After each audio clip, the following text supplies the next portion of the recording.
So hello guys, welcome back to my channel. मुझे बहुत सारे एक ही तरह के क्वेश्चन आए थे कि हमें डर लगता है प्रिपरेशन करते हुए।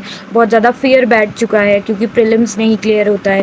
प्रीलिम्स क्लियर हो जाता है तो मेंस में दिक्कत होती है। मतलब जो एक डर बना रहता है हर टाइम, उसको मतलब कैसे फाइट बैक करें या उसको कैसे ओवरकम करें। ठीक है, तो देखो कुछ तुम लोग को यूनिक नहीं हो, ये सबके साथ ही होता है। सबको ही डर लगता है जब भी हम कुछ पढ़ रहे होते हैं। हमें लगता है ये एग्ज़ाम में आएगा नहीं आएगा, या मुझे याद क्यों नहीं हो रहा है, या मुझे एक बारी में ही क्यों नहीं समझ आ रहा है। ठीक है, तो ये चीज़ें सबके दिमाग में आती है।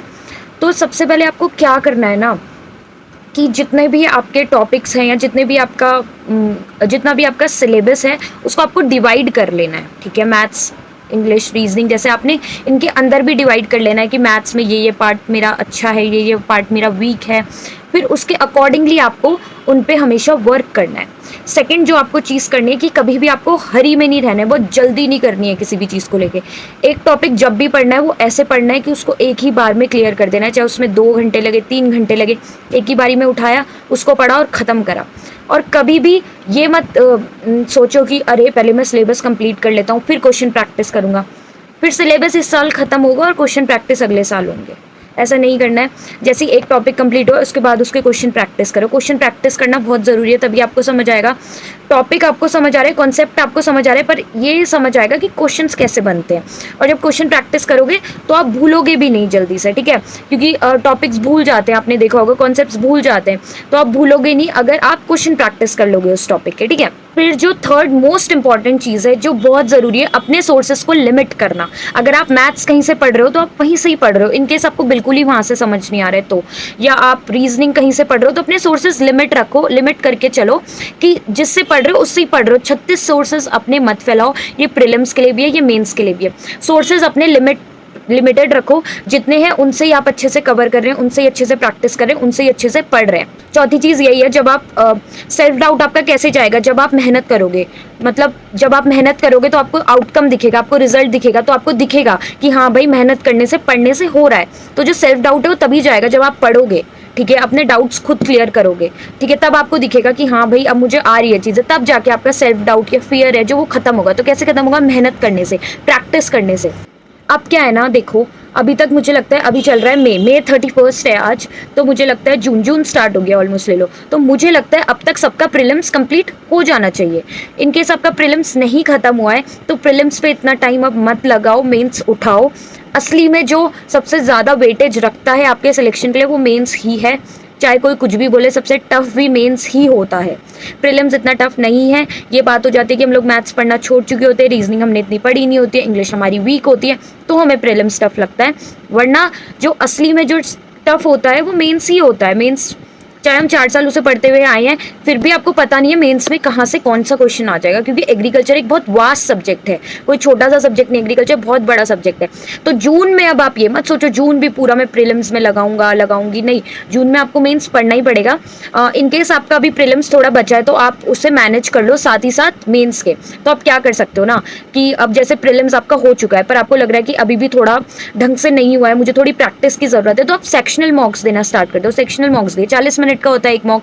सुबह एक मैथ्स का मॉक दे दिया, शाम को एक रीजनिंग का मॉक दे दिया, सेक्शनल। ठीक है, 40-40 मिनट, आपके कितना ही टाइम लगेगा, है ना, दिन का 1-1.5 घंटा लग जाएगा इसमें। बाकी आप मेंस पढ़ सकते हो। ठीक है, और ज़रूर ट्राई करो प्रीलिम्स में अभी से ही कि हफ्ते में आप एक फुल लेंथ मॉक दे रहे हो। अगर आप फुल लेंथ मॉक अभी से दोगे प्रीलिम्स के लिए तो आपको काफ़ी हेल्प रहेगा। ठीक है, एंड में तो पूरा 1 महीना आपको रोज़ ही मॉक देना है, प्रीलिम्स से 1 महीना पहला। पर अभी भी आप ट्राई कर सकते हो कि हफ्ते में एक मॉक देने लग जाओ।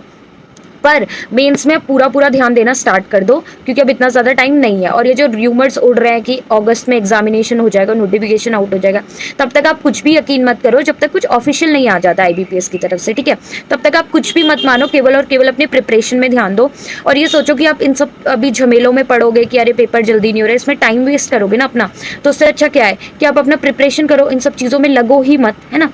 तो अभी आप क्या करो मेरे हिसाब से, कि आप क्या करो, प्रीलिम्स के सेक्शनल मॉक्स दे सकते हो हो आप, अगर आपको प्रीलिम्स अपना वीक लग रहा है, मेंस आपको लग रहा है कि पूरी तरह से अभी नहीं उठाती हूँ, थोड़ा प्रीलिम्स पे भी ध्यान देती हूँ, तो सेक्शनल मॉक्स दो।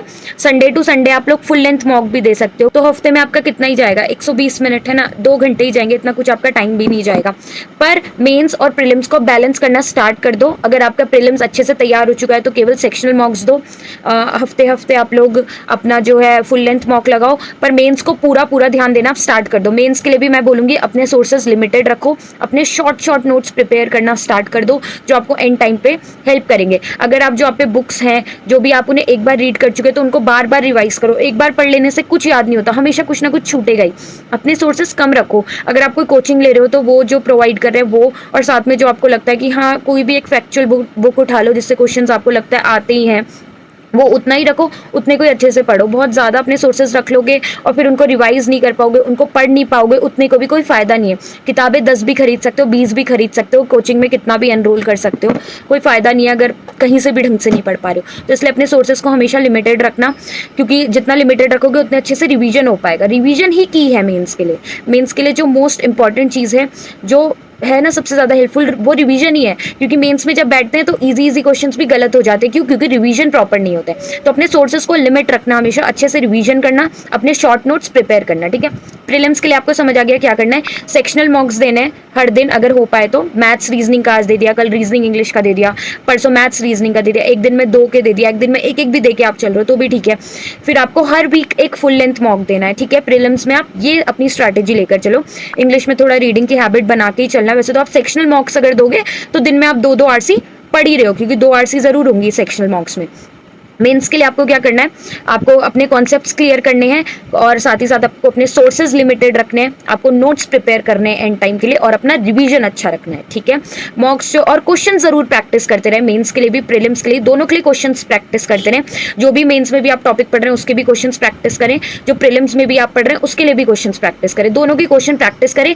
तो टॉपिक तो आप समझोगे, तब आप समझोगे कि टॉपिक के जो है वो क्वेश्चन कैसे बनते हैं, ठीक है। तो ये चीज़ें हैं जो इंपॉर्टेंट है, जो और आपको याद रखनी है। अगर आप ये चीज़ें करते रहोगे तो आपको डर कम लगेगा। डर सबको लगता है, ऐसा कुछ नहीं है कि केवल आपको ही लग रहा है, आप ही को चलोगे, डर हर किसी को लगता है। पर अब आप उस फियर को कैसे ओवरकम करोगे, तो ऐसे ही ओवरकम होगा जब आप मेहनत करोगे और वो मेहनत आपको दिखेगी, ठीक है। तो ऐसे ही आपका जो सेल्फ डाउट है, जो फियर है, वो कम होगा। तो आई होप आपको ये वीडियो हेल्पफुल रहा हो तो please do like share and subscribe to my channel, और फिर ऐसे ही हम मिलेंगे नेक्स्ट वीडियो में। Bye bye.